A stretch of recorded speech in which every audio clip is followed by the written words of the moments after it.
On the evening of Thursday, March the 7th, Robert Stephen Denton, a clerical officer at the Guided Weapons Research Establishment near Fulchester, remained behind to catch up on a backlog of work. At least, that was the reason Denton gave his colleagues. He waited until the night security officer had made his first round, and then removed a file from a security cabinet. The file contained information relating to the radar guidance system of a new surface-to-air anti-aircraft missile. Denton knew there were certain people in London who would be very interested in the technical data he had access to, people who would be prepared to pay him a great deal of money for that information, money that Denton needed urgently. Denton had a day's leave the following day, which he used to visit the Soviet embassy. He emerged 30 minutes later after a useful talk with a Soviet official, during which he handed over the document he'd prepared the previous evening. Unknown to Denton, there had been a witness to his activities of the previous evening, a witness which faithfully and accurately recorded everything he copied from the file, a witness whose integrity and reliability would be proved beyond doubt by the prosecution, a witness which could not lie.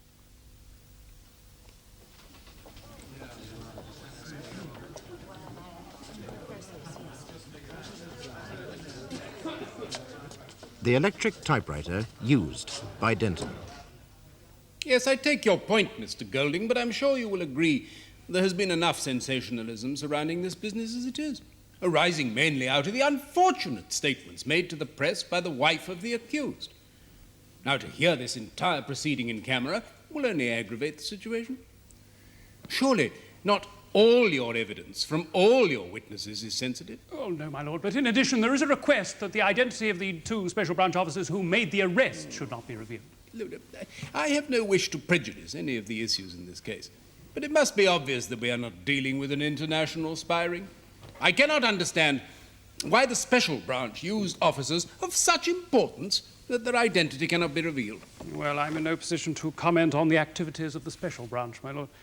What? Have you anything to say, Miss Tate? No, my lord. I'm anxious to keep the issues in perspective and, of course, concerned like anyone else that the court does not go into camera unless absolutely necessary. Very well, Mr. Golding. I will close the court on your application to hear classified evidence and when the testimony of the special branch officers is to be presented. Now, can you call your witnesses in such an order that the court need only be cleared once? Yes. My lord... We just have to see how we get on, won't we, Miss Tate? And if I take the view that this matter can be dealt with in public, then I shall see that this is done. Thank you, my lord. Miss Field, you are a civil servant employed as a typist at the Guided Weapons Research Establishment near Fulchester.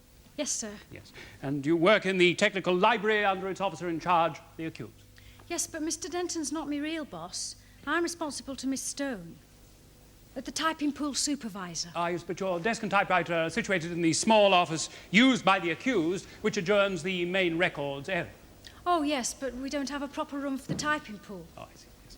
Now, would you tell the court what happened on the morning of the 8th of March last? Well, I got to work at the normal time at 8:30, and I went to Miss Stone's room to pick up my work basket.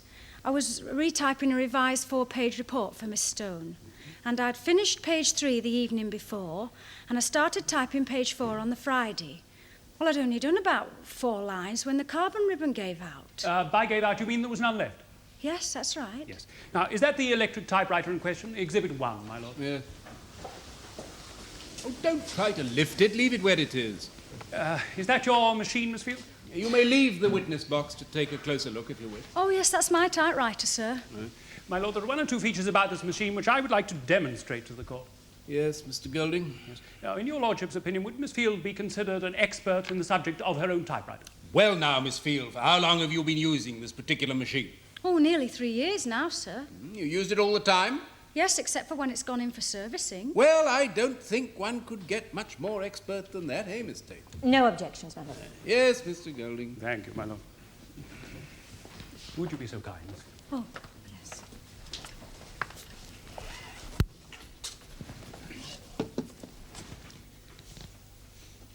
Now, correct me if I'm wrong, Miss Field, but isn't that a new carbon ribbon?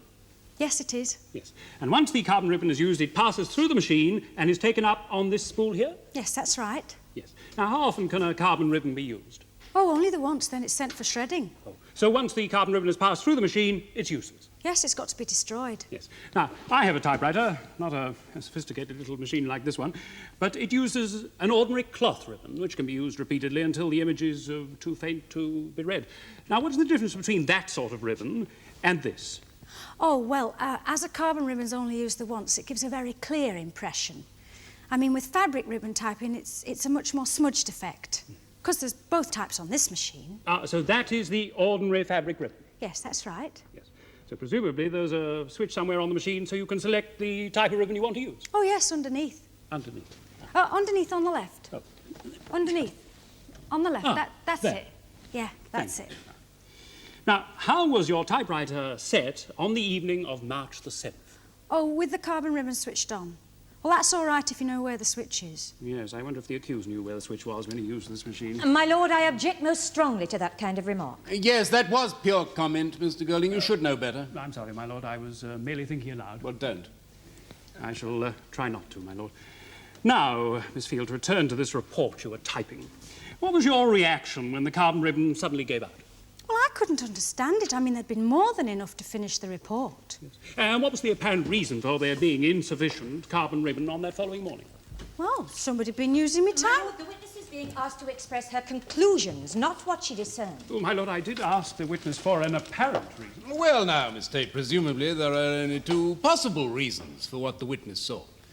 Either someone had been typing on the machine, or someone had deliberately wound on the reel.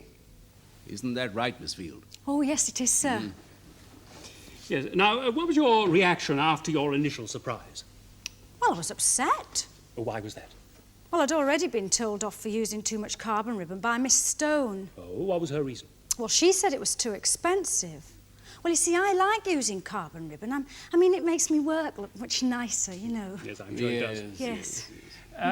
Now, my lord, I would like Miss Field to demonstrate the way in which she left her typewriter on that evening of March the 7th. Yes, please do as counsel directs, Miss Field. Would you sit at your typewriter, please, monsieur? Oh. Thank you.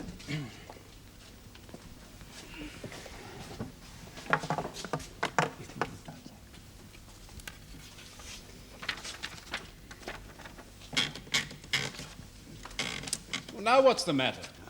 I'm sorry, my lord, but I don't know where the power plug is. I believe there's one beneath your lordship's desk. Oh, yes, there is. What a ridiculous place to put it. It's in case their lordships require a fan heater. We better come this way. Give it to me.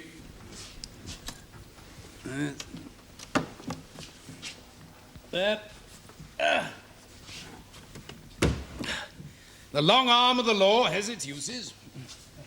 Hey, Mr. Golding. I suppose you knew the lead would be long enough, eh? Well, that is a leading question, my lord. Now, Miss Field, I would like you to type something for me with the cover off as it is at present. Will that be possible? Oh, yes, sir, but I'll have to put a pencil in that hole, otherwise it switches itself off. There. Oh, Yes, I hope it's safe for the witness to use the machine without the lid. Oh, yes, perfectly safe, my lord. Yes. Now, Miss Field, would you switch the typewriter to carbon ribbon, please? Yes. And now, I would like you to type for me, Robert Stephen Denton is charged with 3 offences under the Official Secrets Acts.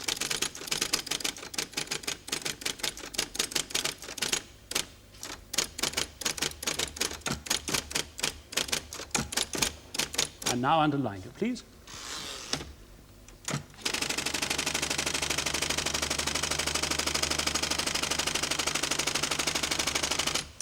Firstly, that he communicated official information to an unauthorized person.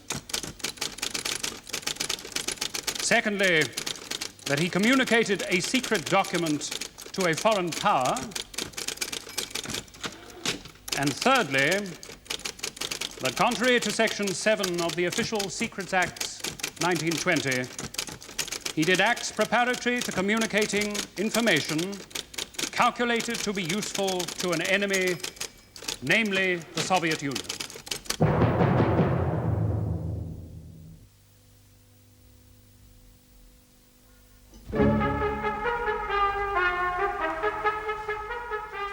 That's right, Miss Field. A new carbon ribbon. How many sheets of A4 with double spacing could you type with such a ribbon? I'm not sure, about 40 to 50. You're not certain? No. But you think about 40 to 50, and that's a variation of 10 sheets. And as you've already said, you usually type 250 words to a sheet, so that is 2,500 words about which you are not sure. Yes, well, I'm fairly certain there was enough ribbon left on the typewriter when I covered the machine up on Thursday night. So now you're only fairly certain. Just how much ribbon was left, actually, Miss Field? About 1/8 of an inch thickness left on the spool. 1/8 of an inch, as much as that?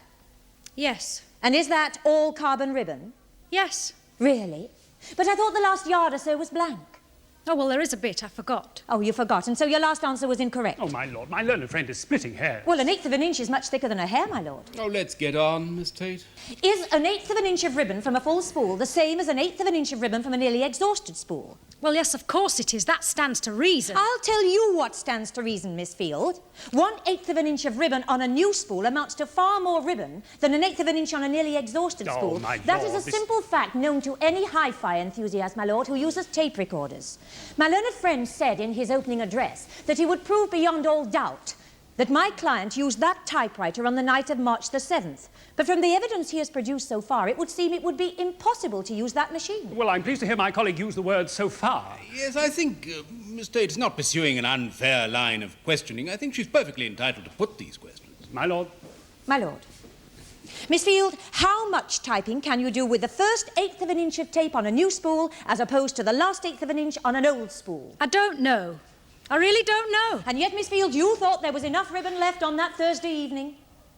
Well, I suppose there might have been. No, you must answer the question clearly. Was there enough ribbon left on the reel for you to finish the report on Friday morning, or do you simply not know? Well, there wasn't, was there? Otherwise I wouldn't have run out, would I? Well, I thought I knew, but she twists everything I say. That's all right, that's all right. Do you have any more questions, Miss Tate? No, my lord. Mr. Golding, do you wish to re-examine? Miss Field, now you have to use a fair amount of intuitive judgment in your work, do you not? Oh, yes, I suppose so. Now, when you saw what little ribbon was left in your typewriter, you knew instinctively that there would be enough left to finish your report the following day? Yes, of course. I knew there was heaps left to finish it. Yes. And how did you explain running out of ribbon to Miss Stone? Well, I said somebody else must have used me typewriter overnight. Somebody else must have used your typewriter overnight, yes. Thank you, Miss Field. Does your lordship have any questions? No, thank you, Mr. Golding. Oh, yes. Miss Field, I understand your expertise is urgently required by your employers. You're free to leave the court. It was having the typists bringing me their work each evening that I was able to keep a check on them, not having a room provided for a proper typing pool. I keep a record of all my girls' work, which shows whether a fabric or a carbon ribbon should be used. Yes. Miss Stone, what did you do when Miss Field asked you for a new ribbon? Well, I asked her to bring back the old one. Did you want to see if she was telling the truth? No, I just wanted to look at the old ribbon. My girls don't lie. Not to me, anyway. I'm sure. May she be shown Exhibit 2, please? Yes. Now, this is the carbon ribbon which was left overnight in Miss Field's typewriter. Now, is that the ribbon that Miss Field brought to you? Please handle it carefully. Yes. Are you sure? Of course I'm sure. I read what was on it. Miss Stone, do I understand you correctly? It is possible to read what is on a carbon ribbon? If you look carefully. Yes, with your permission, my lord, I would like to demonstrate this. Yes, Mr. Golding. Thank you. Will you bring the equipment in, please?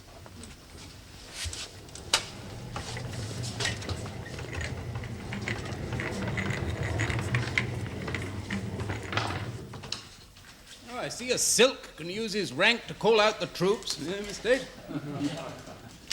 Yes, carbon ribbons are messy things to handle, my lord, and rather than have your lordship and the jury dirty their hands, I propose this simple demonstration.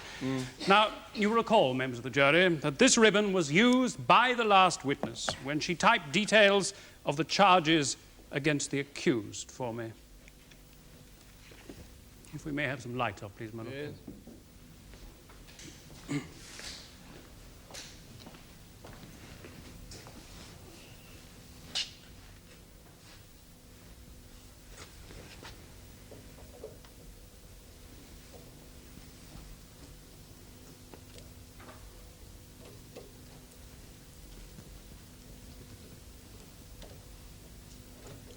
Just bear with me for a moment, members of the jury. You will see that the words Miss Field typed can be very plainly read, albeit with no spaces in between them.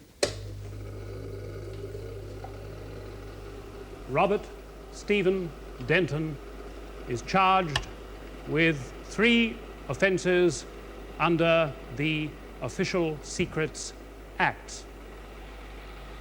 Well, there. Thank you, my lord. May we have some lights on, please?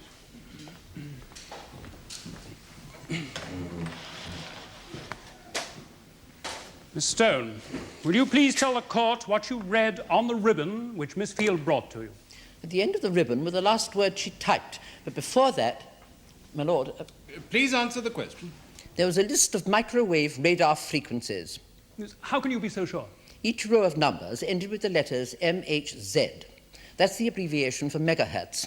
There was a lot of other information, too. I saw the name of a new guided weapon mentioned as well, plus a lot of information about it. Yes. Was it possible that Miss Field might have typed this information for someone else? No, she had no other work to do. Besides, the ribbon was full of typing errors, as if it had been typed by somebody else. Yes. Thank you. Yes. You must only answer counsel's questions. You mustn't add any comments of your own. I'm sorry, sir. That's all right. Now, what did you do then, Miss Stone? I had already called Mr. Denton to ask if he knew anything about it, but he was away on leave that day, so I called Mr. Guthrie, the HEO. HEO? Higher Executive Officer, my lord. Oh. Thank you, Miss Stone. Have you any technical training, Miss Stone? None. And yet you were able to recognize microwave radar frequencies by reading them off a typewriter ribbon? I've been in the civil service for 30 years and have probably typed more technical reports than there are days in your career as a lawyer. I see. Mr. Golding. There's no re-examination, my lord. Thank you, Miss Stone. It is my next witness, my lord, who will have to reveal classified information as part of his testimony. Oh, very well. Clear the public gallery. Ensure that only court personnel are present.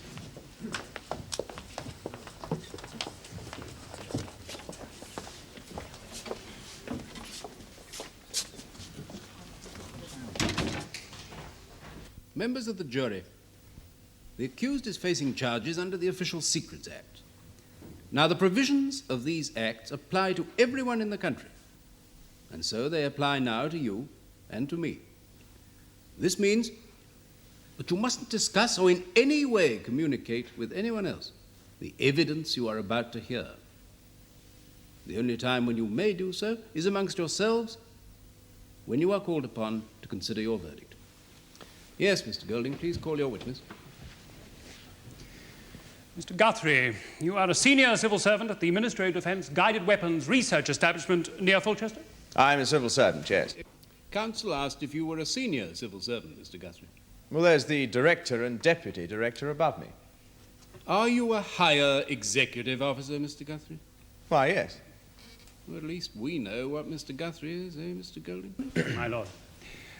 Would you outline your responsibilities at the establishment? I'm IC, the Technical Services Support Group. IC means in charge? Why, yes. Yes. Now, does the department run by the accused come under your control? Yes. And Miss Stone's typing pool? Ah, well, now you've touched on a sensitive issue. None of us is quite sure who Miss Stone comes under, and none of us have had the courage to try and find out. Well, surely she must be responsible to someone.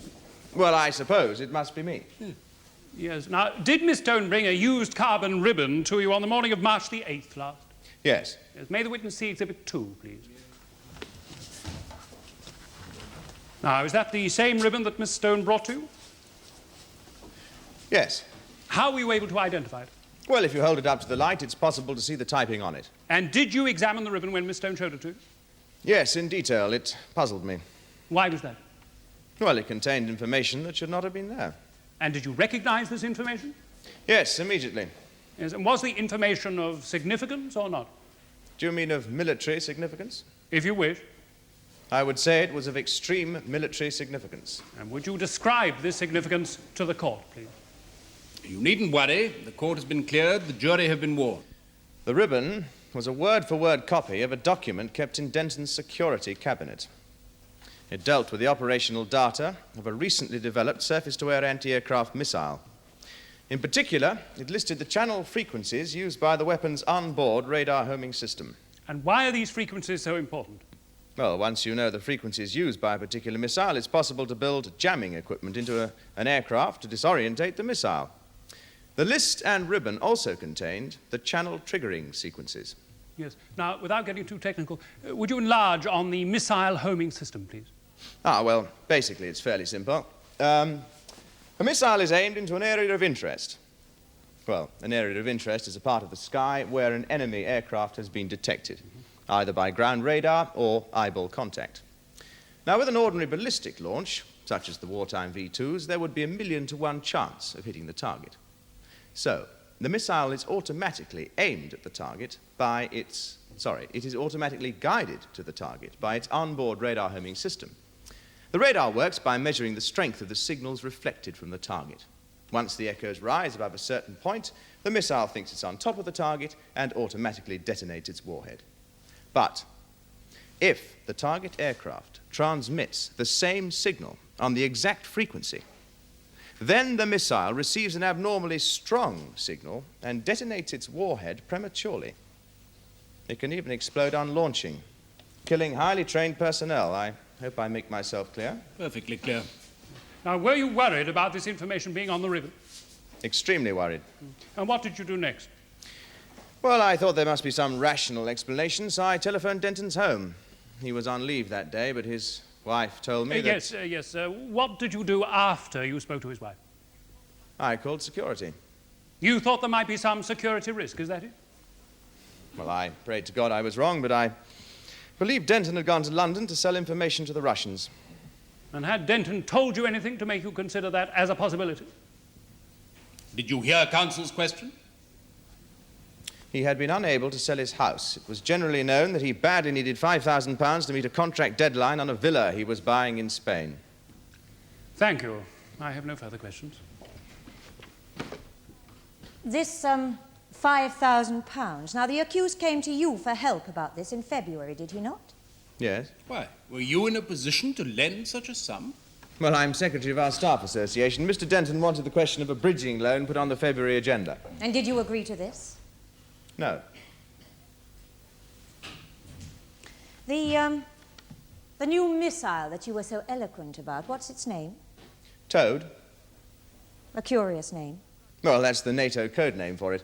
The Russians call it Valkyria. Well, why should the Russians have a name for it? Well, why shouldn't they? It's their missile.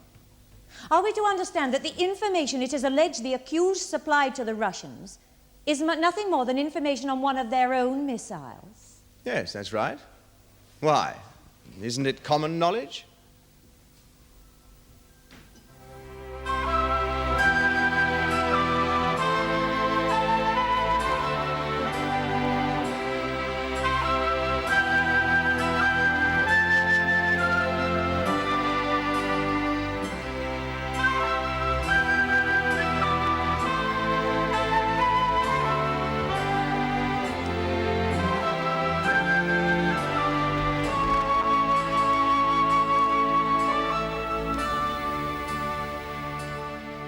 The case of the Queen against Denton will be resumed tomorrow in the Crown Court.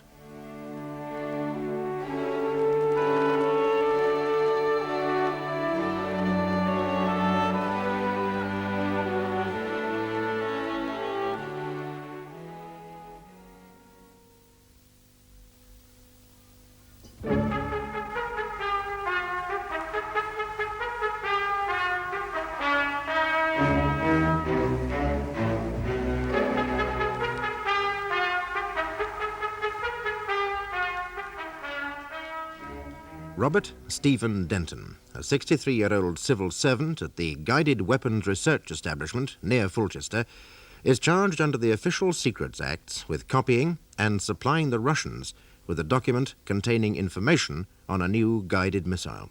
However, he did not realize that the carbon ribbon in the typewriter retained a perfect image of everything he typed. In order to avoid revealing the identity of the special branch officers who arrested Denton, the court was cleared. The officer has given his evidence, and the court is reassembling.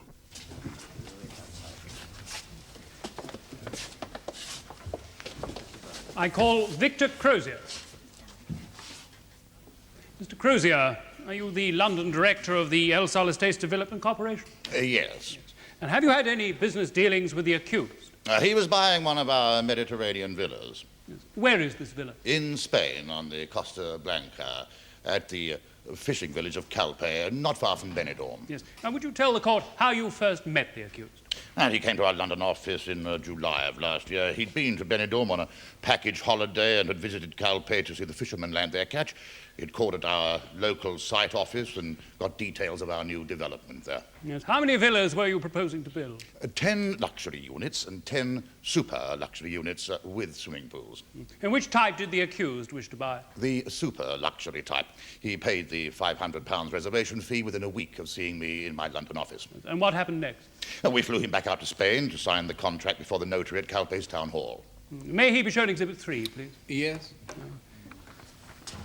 Is that the contract he signed? Yes. He agreed to pay half of the cost of the villa within 3 months of signing the contract and the other half when the villa was completed. Yes. Now, the price was £1.5 million pesetas. How much is that in sterling? About £11,000. Did he pay the first half? Oh, yes. Did you arrange a loan? No, we couldn't because of his age, but it didn't matter. He paid in cash. When was the villa finished? At the end of March this year. Exhibit 3 is an agreed translation of the contract, is it? Yes, my lord. Under the terms of this contract, the accused had to pay you £5,500 on completion of the building, in default of which he forfeited the building and his original £5,500. My lord, I am not responsible for Spanish law. Mr. Crozier, that clause was not one which the law, Spanish or otherwise, compelled you to include. You included it for your own benefit. There was nothing to stop Mr. Denton employing an abogado to represent him. But did you suggest this? Well, whether a buyer wishes to be legally represented or not is up to him. That goes for this country as well as Spain. Mr. Crozier, I am well aware that no one is obliged to consult a lawyer. The answer to my question is that you did not suggest to the accused that he consulted one. No, it was up to him. And did the accused say anything to you as to when he would like his villa completed? Yes, he said it was when he retired, and he asked if it were possible for it to be finished last, as he wasn't going to retire for 2 years, and he needed time to sell his house. What did you say? Oh, well, I said it was possible, but of course we gave no guarantees. You said it was possible. Now, do you think you left the accused under the impression that he would have 2 years before he had to pay this money? Well, my lord, as I said, I gave no guarantees. Buying property in Spain is almost as easy as buying a car. That's why I didn't suggest that he had a lawyer. And there aren't the complications that there are in this country. You mean there aren't the safeguards for the buyer? Yes, Mr. Gould? Now, did you write to the accused at the end of last November saying that the villa would be completed by the end of March when the balance owing would be due? Yes. Nearly 2 years early? As I said, I gave no guarantees. Yes. May he be shown Exhibit 4, please? Now, is that the letter you have just referred to? Yes. So the position was, Mr. Crozier, that the accused had to pay the remaining £5,500 at the end of March, or lose the £5,500 he had already paid. Yes. And did he do so? No. So he lost his £5,500? Yes. How many Mediterranean villas have you handled, Mr. Crozier? It must be hundreds. I don't have any exact figures. Have you sold many to clerical officers in the civil service? No, only to Denton, and frankly, I found the fellow somewhat suspect. Yes, thank you. Thank you. Will you wait there, please? Mr. Crozier, what is the difference between a villa and an apartment? About £6,000. The physical difference? Well, 6,000 is pretty physical to me. Answer counsel's question. Well, a villa isn't an easy word to define. Really? Well, it's a word you use in your sales literature often enough. In fact, you use it to describe nearly all your properties. Except those above ground level. Oh, I see. So in a block of flats, those on the ground level are villas and those above are apartments? Yes. My lord, I would like to go into the villa in question in more detail because I'd like to get things in perspective. It is very easy to get the wrong impression of my client's taste. Could he be shown the plan of the villa, Exhibit 5, my lord?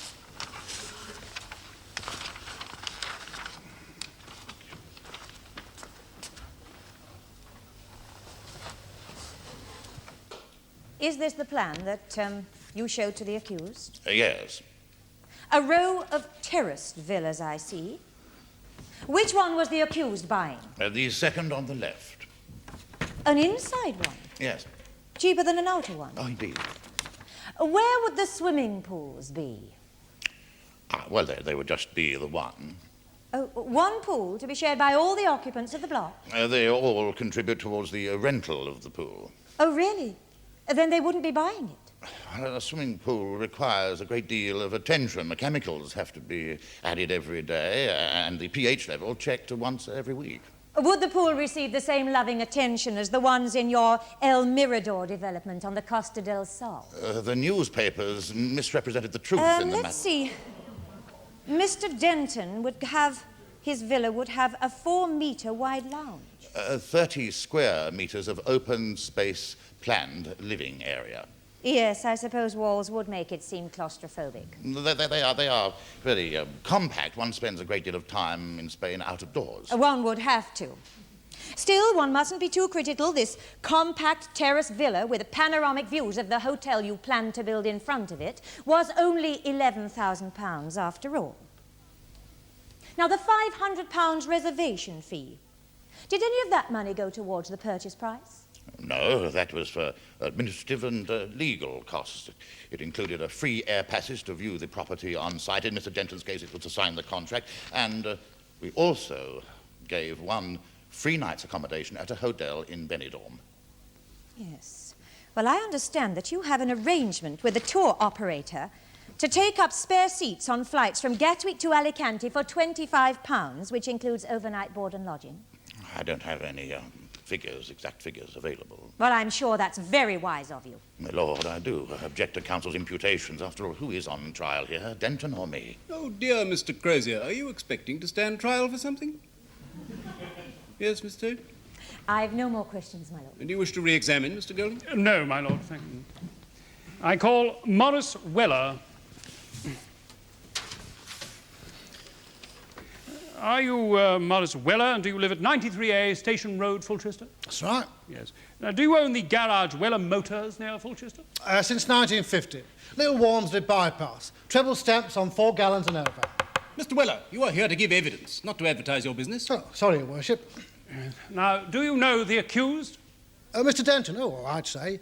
Been a regular ever since I opened up. Always give him extra stamps, you know. Yes. Besides petrol, have you ever sold anything else to the accused? Oh, he always got his cars from me. And how many have you supplied to him over the years? 8. Well, when did you supply the last one? September last year.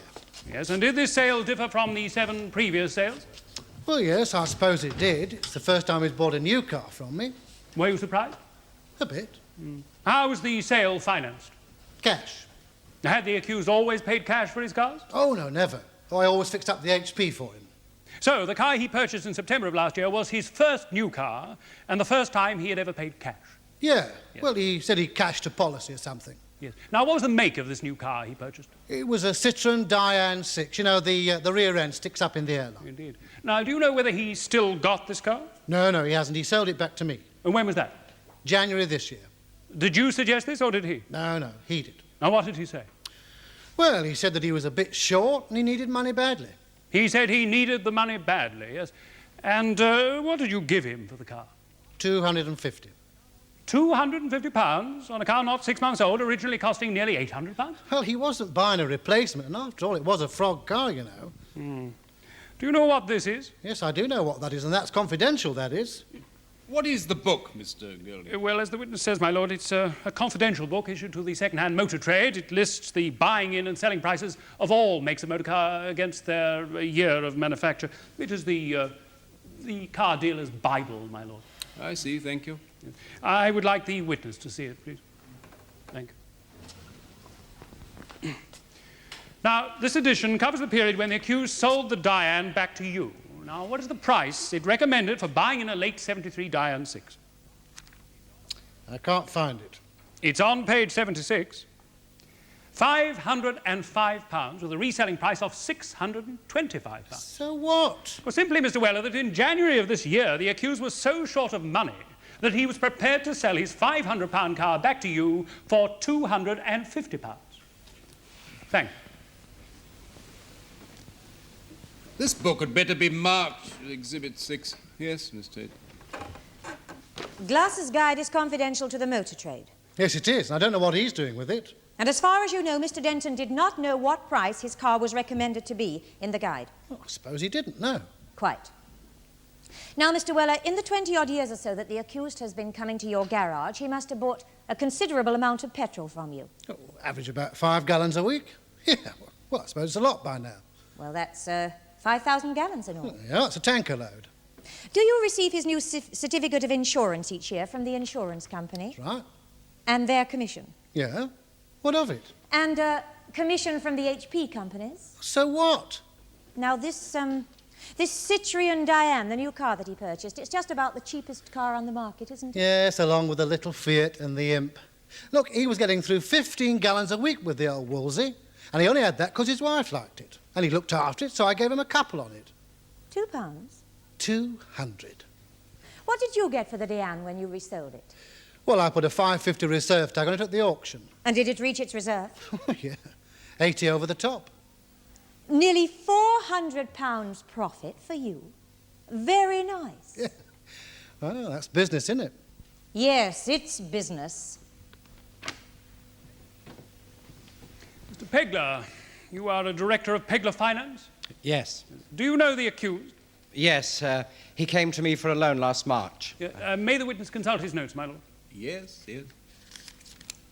March the 1st. Yes. How much did he want to borrow? £5,000. And did you grant that loan? Certainly not. It's not my policy to finance overseas homes for old-age pensioners, and, well, besides, anyone needing money as badly as he did is too much of a security risk.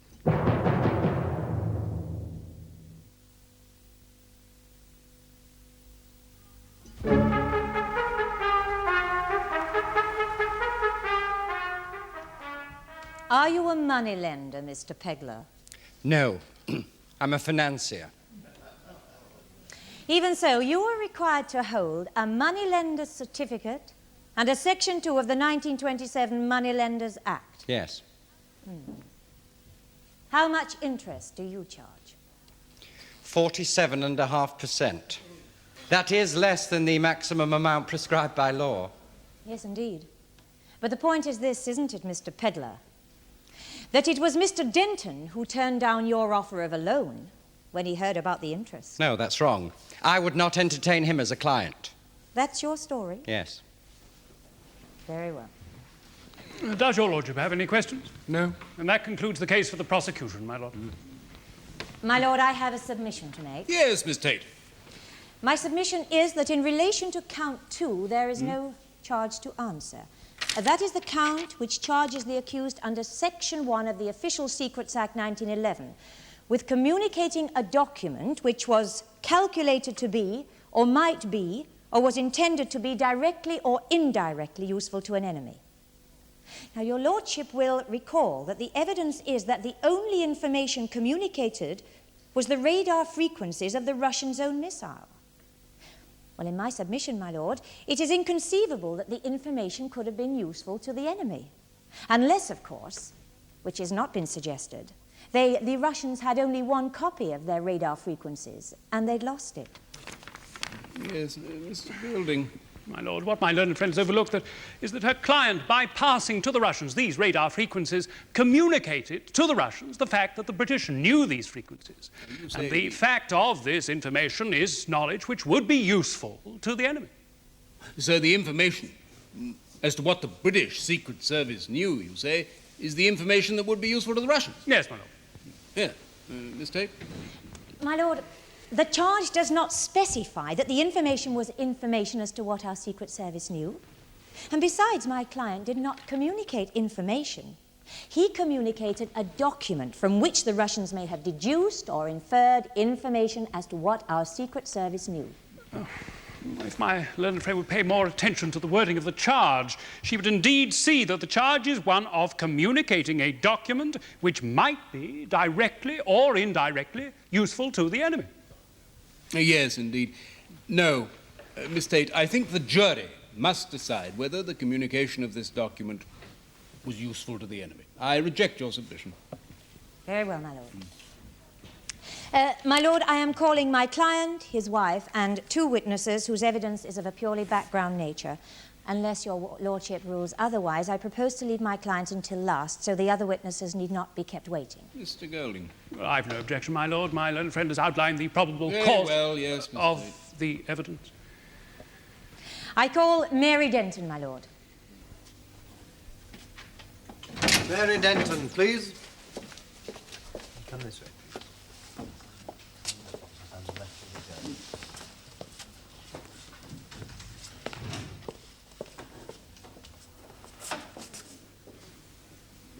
The witness is the wife of the accused? I am. Mrs. Denton, you're under no obligation to give evidence in this trial. But if you do so decide, then the prosecution has the right to cross-examine you. Now, do you understand? Yes. Let the witness be sworn. What is your religion? Church of England. Take the book in your right hand and read aloud the words on this card. I swear by Almighty God that the evidence I shall give shall be the truth, the whole truth, and nothing but the truth. Are you Mary Denton? I am. And you live at 87 Fulchester Old Road, Little Walmsley? I do. You're the wife of the accused, Robert Denton? Yes.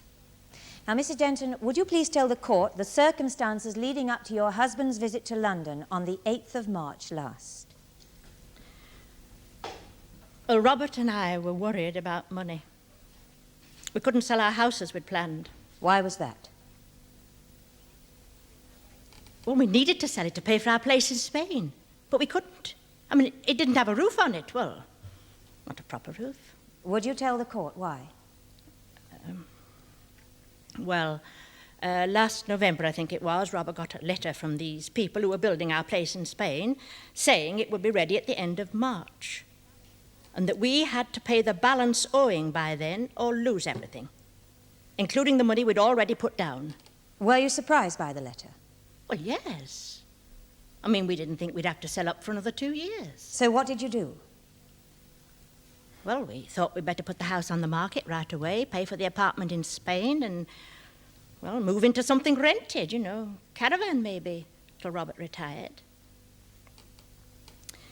We went to an estate agent. He sent a couple round, and they seemed to like the place, and they paid a deposit. But after that, there was a surveyor. And he said that we had this beetle in the roof. I forget its name. The longhorn beetle. That's right, yes. It had eaten all the roof timbers. Oh, there was another couple, and their surveyor said the same thing. And he said that we should do something about it quickly. I think that was very nice of him because, well, he didn't have to say anything. So what did you do then? Oh, we got a builder in on the job. The one with the cheapest estimate. Now, he said a new roof had cost £500 and that he needed £250 right away for building materials. Well, we didn't have that sort of money. I mean, not after paying for the first half of the apartment by, well, cashing all our insurance policies. So Robert took our car back to Mr. Weller. He owns the local garage, and, well, he very nicely gave us £250 for it. And the builder then started work, did he? Oh, yes, he took off the old roof and he put tarpaulins over the house. But then he went broke and he wouldn't do any more work. And that was in February. And we had to sell the house by the end of March or lose everything.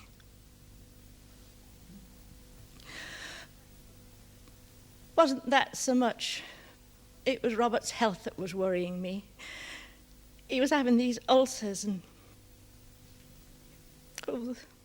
they were getting worse with the worry of it. He was losing weight so fast. I mean, you'd only got to look at him and the doctor said... Robert said that the document wasn't a secret. It wouldn't matter if anybody saw it. He was going to ask for payment in advance for whatever they wanted. Don't ask her any more questions. Do you have any more questions, Miss Tate? No, my lord. I merely wanted to establish that Mr. Denton had no intention of passing on secrets. I'm very sorry. It was not my intention to upset the witness. No, I'm sure it wasn't. If Mr. Golding wishes to cross-examine, I think I will first adjourn the court for a few minutes. Sorry to be so much trouble. No trouble, I assure you, Mrs. Denton. I don't think I need to cross-examine this witness. No, my lord, thank you. Very well, Mrs. Denton is excused. Please see if she can be provided with a cup of tea, something of the kind. I call Gregory Mitchell, my lord. Gregory Mitchell, please. You appear to need little introduction, Mr. Mitchell. Are you the author of this book, A Spy in Need? Yes. My lord, interesting though Mr. Mitchell's testimony undoubtedly might be, I cannot see what relevance it has to this case before the court. With respect, my lord, it is most relevant if my learned friend will find some little patience. Oh, then we shall see, shall we? Please continue, Mr. Tate. Mr. Mitchell, your book describes your activities between the years 1969 and 1972. Would you summarize those activities for us? Yes, I acted as a go-between between my friends in the intelligence service and a certain senior Soviet army officer in Moscow, a certain Colonel Zerov. Subsequently, we were both arrested, and I received a 10-year sentence in the Russian courts. After serving 6 months, I was exchanged for Rudolf Keller. Were the British government anxious to exchange you? Yes. Why? Well, they needed to verify certain aspects of the information I'd sent to them. But if you had sent it to them, then why did they need to verify it? They needed to know if the Russians knew that I'd sent it to them. I see. And what was that information? Concerned a guided missile, the radar frequencies, something to do with the homing system thing. What was that missile called? Valkyria.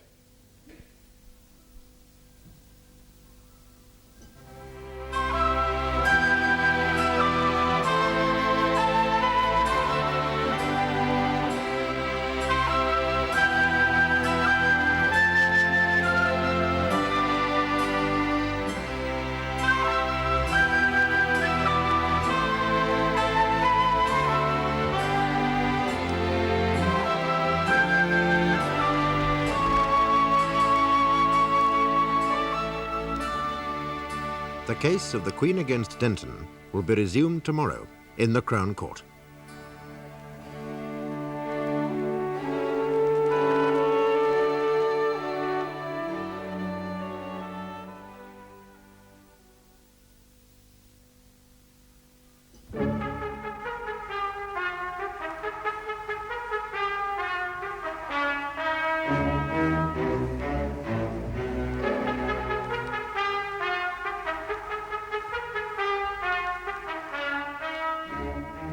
On the evening of March the 7th, Robert Stephen Denton, a 63-year-old clerical officer at the Guided Weapons Research Establishment near Fulchester, worked late at his office to copy a document which he believed would help him to obtain a large sum of money from the Russians.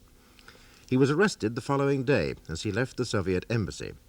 A key defense witness, Gregory Mitchell, the former British spy, is telling the court how he obtained the information 2 years previously for the British government. I'm managing director of a company that makes electronic control gear for automated agricultural machinery. Russia at that time was one of our best customers, so I made frequent visits to Moscow. Anyway, I was in London in 1969 when a couple of old school chums dropped in for a drink. We'd always kept in touch, and they asked if I'd mind helping them out with a spot of intelligence work, the sort of thing we got involved in during the war. Well, naturally, I was delighted. They just wanted me to listen to gossip and make friends with a Soviet army officer in Moscow. So, on subsequent trips to Moscow, I found this fellow, Colonel Zerov, a charming and cultured man. In fact, we had a great deal in common. Yes, well, to cut a long story short, he came round to my hotel suite one night, hopelessly drunk.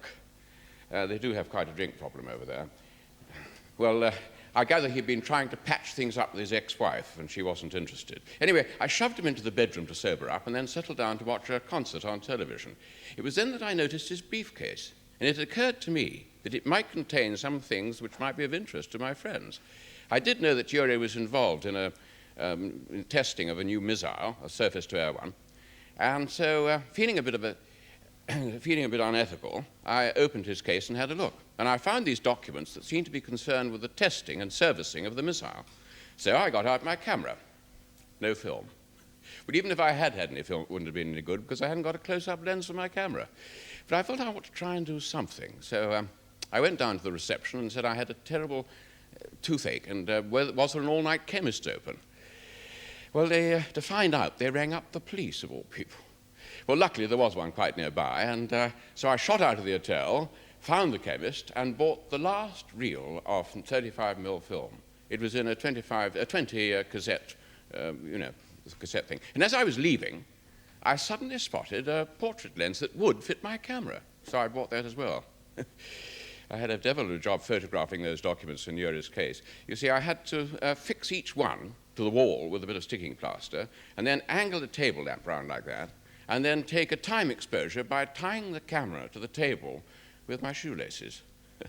Photographing secret documents always looks so easy in the cinema. It isn't. Yeah. Well, I came to the very last document, and no film. So I got out my portable typewriter, and I typed out a copy of the 21st page. Then I hid the reel of film in the typewriter case and went down to the foyer to post the copy off to a London postbox number. As I was going back to the lift, 2 policemen arrived. It appears that the girl in the chemist had had her suspicions aroused. My accident, I suppose, and the fact of buying photographic gear late at night. Anyway, it was stupid of me, absolutely stupid. And these 2 men, it took them, 3 minutes to find the reel of film in the portable typewriter. They're very efficient in some ways and hopeless in others, just like us, I suppose, because they didn't think of looking and searching the postbox in the foyer. But you told them about it. I held on for 3 days. I had to be certain of the letter clearing the country. But you told them eventually. Yes, but after I told them, I begged them to believe that Uri knew nothing about it. I pleaded, and I pleaded for a week, but it was no good. I'll never forget his face in court. He looked at me with utter contempt as the judge sentenced him. As they led him away, I called out to him, but he ignored me. I never spoke to him again. I saw him once more, and that was when he... What happened to Colonel Serov? He was shot. Murdered. By me. Mr. Mitchell, did the Russians know what you sent? It didn't take them long to find out. 3 days interrogation. Then I freely told them that I'd sent a copy of the radar frequencies to London. Did you tell all this to your friends when you returned to London? Yes, they were disappointed. It meant, of course, that the Russians would change the radar frequencies on the production models. How would you describe the outcome of the entire operation? Abortive. Will you look at this document, please? That is Exhibit 7, my lord. Yes.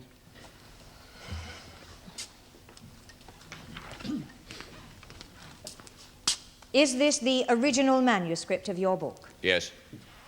Was it necessary for the manuscript to be officially approved before publication? Yes, you'll see the official stamp on each page.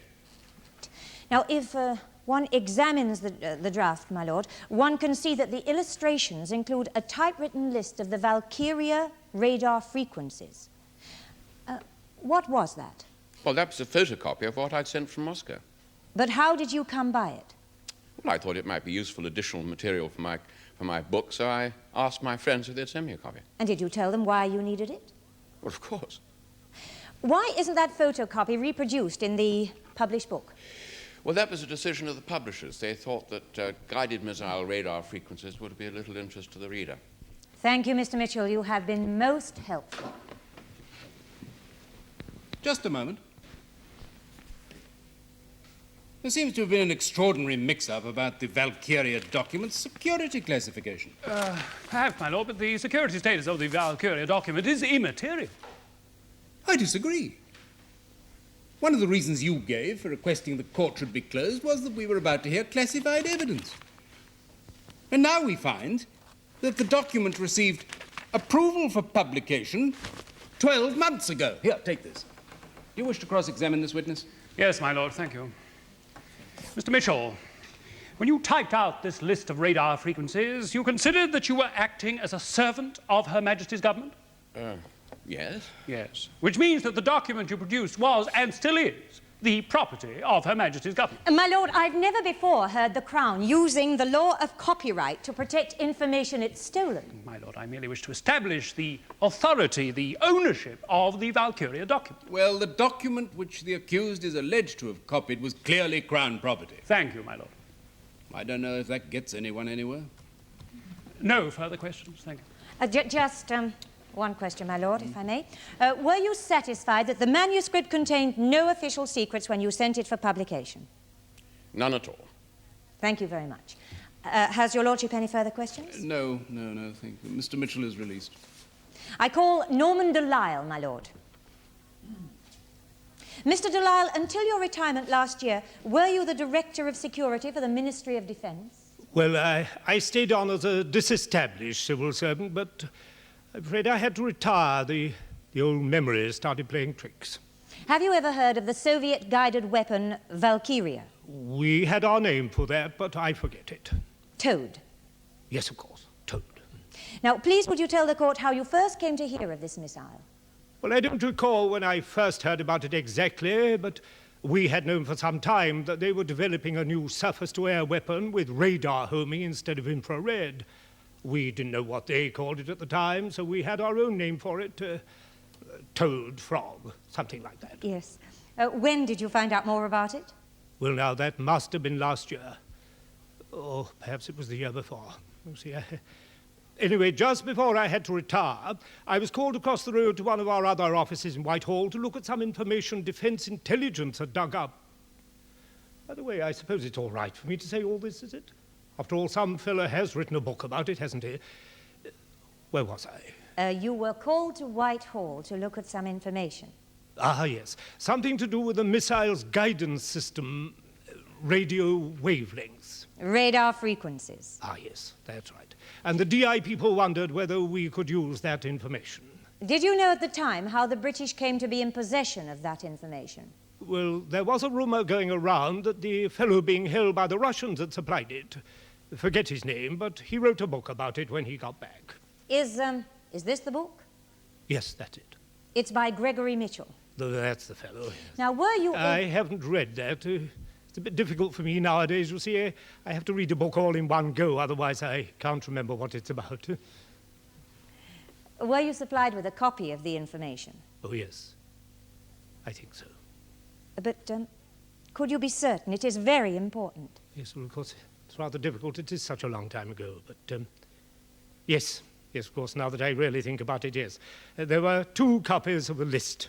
And what did you do with the copies? Well, of course, one copy would go into the file, and the other copy would go to, what was it, a guided missile, wasn't it? Ah, well, that would go to the Guided Weapon Research Establishment, not very far from here. Yes. Thank you very much, Mr. Delisle. I have no questions, my lord, thank you. Very well, you are released. Thank you, Mr. Delisle. As your lordship has observed, there still seems to be some doubt about the security classification of the document in question. In order to clarify this, I would like to recall Charles Guthrie, who is Director of Security at the establishment where my client was employed. Yes, Mr. Gordon. I asked all the questions I thought Mr. Guthrie was competent to answer. Yes, I'm sure you did, but Miss Tate seems to think he might be of further assistance, so let's have him back, shall we? My lord. May the witness examine the draft manuscript of the book A Spy in Need, my lord. That's Exhibit 7. The document in question was not, in fact, published. Nevertheless, is it the document it is alleged the accused copied? Yes, and it's been stamped approved for publication. I don't understand it. Is it possible for a document to be classified as secret in one government department and for a copy of the same document to be unclassified in another department? No, I don't see that it can be. It wouldn't make sense. That's what I would have thought. Unless a downgrading notice had been issued and not received by our registry. And how are such notices normally sent? By post. Ordinary post? Yes. How did you receive the Valkyria document? By post. A secret document? Yes. Is this normal? Yes, we send out several tons of classified material in a year. The handbook, or whatever it happens to be, is placed in an inner envelope and marked secret, and that is placed in an ordinary envelope for posting. Marked on Her Majesty's service? Yes. And showing the name and address of the guided weapons establishment? Yes. Why, it's not as bad as it sounds. We take all our mail to the post office each evening by van. It's normal procedure. I am trying to establish whether or not the Valkyria document is secret. Now, you mentioned downgrading notices. Now, does document classification depend on the issue of such a downgrading notice or its receipt? Well, I'm afraid I don't know. Oh, really, Mr. Guthrie, you are, after all, in charge of security in your department. I should have thought it reasonable that you should know. Miss Tate, do you intend to call a witness who can clear this up once and for all? No, my lord.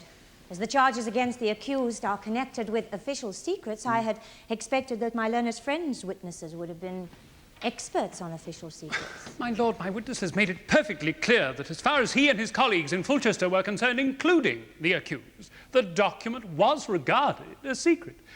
However, my lord, it is absolutely immaterial whether or not a secret document was copied. The wording of the Act states very clearly... Yes, I know, as you have already said.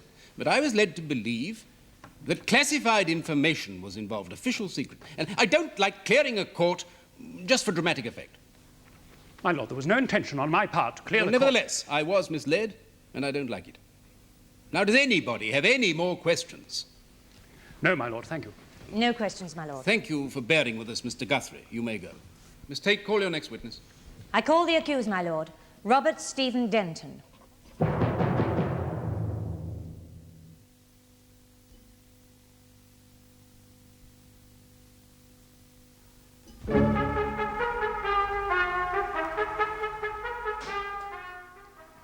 Mr. Denton, in addition to the witnesses we've already heard, did you approach anyone else for the money you so badly needed? I went to my old building society. And what was their reaction? Well, said they were sorry, but they needed all their funds for new borrowers. And did you see anyone else? I went to the bank, but they wouldn't even consider a bridging loan. Said I was too old. And the manager said a house without a roof was poor security. When was this? Last week in February, or beginning of March. You see, I had to have the money by the end of March, but otherwise... Yes? Well, otherwise I'd lose everything. And did you subsequently lose everything? Oh, there's some property company did offer $6,000 for the house. Why didn't you accept that? Well, it was worth double. You see, Mary, you know, my wife, Mary, and me, we needed the difference between what we'd get for the house and what we had to pay for the villa so as to get a bit of capital in order to have some interest. I mean, my pension wouldn't have been... Yes, Mr. Denton. Will you tell the court what happened on the evening of March the 7th? Well, I stayed late at the office until everyone had gone home. And then I took a document from my security cabinet. Could the witness be shown the draft manuscript, my lord? Plate 4 in the draft manuscript. Plate 4 at the back. Is that the document you copied? Yes. What did you do with the copy? I took it home. I had a day's leave next day and went up to London. By train. I'd had to sell the car. And where did you go in London? To the Soviet embassy. And did you take that document with you? Yes. Why had you chosen that particular document to copy? Well, because it was about a Russian missile. I mean, I wasn't going to show them anything about our weapons. But what could you possibly hope to gain by showing the Russians information of one of their own missiles? Well, I wanted to show them the sort of information I had access to without actually giving anything away. Who did you see? Oh, he wouldn't tell me his name. We just sat in a little room and had some tea. He sounded quite English, no accent. And what did you tell him? I told him I needed money. And then I showed him the letter from the property company demanding the 5,000. And then I showed him the document I'd copied. He kept that. Did he ask you any questions about the establishment? Oh, yes, but I didn't answer any of them. I told him I could get whatever information they needed, but they would have to pay for it in advance. Did you really think the Russians would go along with such a scheme? To pay in advance? Well, I needed the money so badly, I didn't really think. But supposing it worked, were you not scared of the consequences? Did you think that the Russians would take kindly to being cheated out of £5,000? Well, I decided I'd worry about that afterwards. Did you agree to anything there and then? No, he said he'd have to check the document and told me to come back a week later. Did they agree to payment in advance? Oh, no. No, nothing was decided. He wouldn't say anything about that. But I told him they were the only terms that I'd consider. You see, I never had any intention of ever giving them any genuine information. I mean, if I'd wanted, I could easily have shown them a servicing handbook for one of our latest missiles. Could you take such a book without it being missed? Oh, easily. We kept a stock of spare copies. Yes. Thank you, Mr. Denton. How much were you hoping to be able to live on when you retired to Spain? About £25 a week. Do you know the rate of inflation in Spain? Yeah, roughly 15%. Rough on someone living on a fixed income. Well, we hope to manage. Yes, I'm sure you had good reason for thinking that. Now, we heard your wife say that you suffer from ulcers. Well, I have to watch what I eat. But you require drugs each week. Yes. Yes. Do you know that Spain is not a member of the EEC? Yes. And therefore that you would not qualify for free medical aid? Yes. Can you really expect this court to believe that you and your wife were expecting to live on a mere £25 a week in a country suffering from massive inflation, where even a bottle of aspirin costs over £1, where your own drugs would have cost at least £3 a week, and the water £2 a week? Well, there was a good chance my ulcer would clear up. Yes, you rely on good chances, don't you? You saw a good chance to trade on the position of trust you enjoyed. You realized that you'd need not only the money to secure this villa, but more capital, much more to live on when you got there. Capital which you hoped to amass before you retired in 2 years by selling a steady stream of your country's secrets to the Russians. That's not true. I would never betray my country.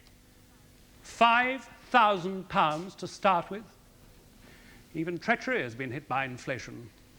It used to be 30 pieces of silver. My lord, that comment is grossly prejudicial and improper. Why not? You're a bloody Judas! Yes, I think such comments, if they must be made, are better kept for your address to the jury, Mr. Golding. As your lordship pleases. On the evening of March the 7th at the Guided Weapons Research Establishment, you removed a document from a security cabinet without permission, did you not? Yes. Yes. And the following day, you passed a copy of that document to a Soviet official. Yes. And you are asking this jury to believe that you meant no harm? Yes. I have no more questions. Does your lordship have any further questions? No. That concludes the case for the defence, my lord. Members of the jury, will you please look at the copy of the indictment that you have before you? Now, Count 1 charges the accused that, contrary to Section 2 of the Official Secrets Act 1911, in that he, having information in which he had access owing to his position as a civil servant, did communicate such information to person or persons to whom he was not authorized to communicate it. Now, in relation to this count, it is important to remember that a civil servant commits this offense if he communicates information to an unauthorized person, even though that information is in no way secret. Now, Count 2 charges him that, contrary to Section 1 of the Official Secrets Act 1911, that he communicated a document which was calculated to be, or might be, or was intended to be, directly or indirectly, useful to an enemy. Now, before you can convict on this more serious charge, you would have to be sure that the communication of that document was calculated to be, might be, was intended to be useful to an enemy.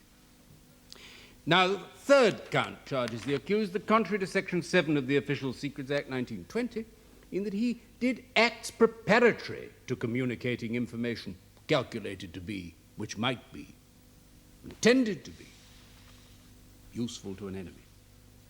The prosecution support this charge by saying that everything the accused did was preparation for future betrayal of secret information. Consider each count separately, and remember that the prosecution must prove their case to your entire satisfaction on each count before you can convict on that count. Will you now please retire and consider your verdicts? All stand. Members of the jury, will your foreman please stand? Just answer this question, yes or no. Have you reached verdicts upon which you are all agreed? Yes. On the first count, do you find the defendant, Robert Stephen Denton, guilty or not guilty? Guilty. Is that the verdict of you all? Yes. On the second count, do you find the defendant guilty or not guilty? Not guilty. On the third count, do you find the defendant guilty or not guilty? Guilty. Is that the verdict of you all? Yes.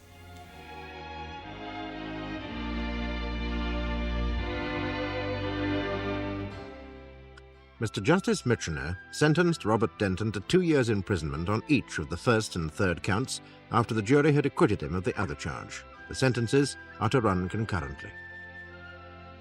Join us next week when our cameras return and the jury assess the facts in another leading case in the Crown Court.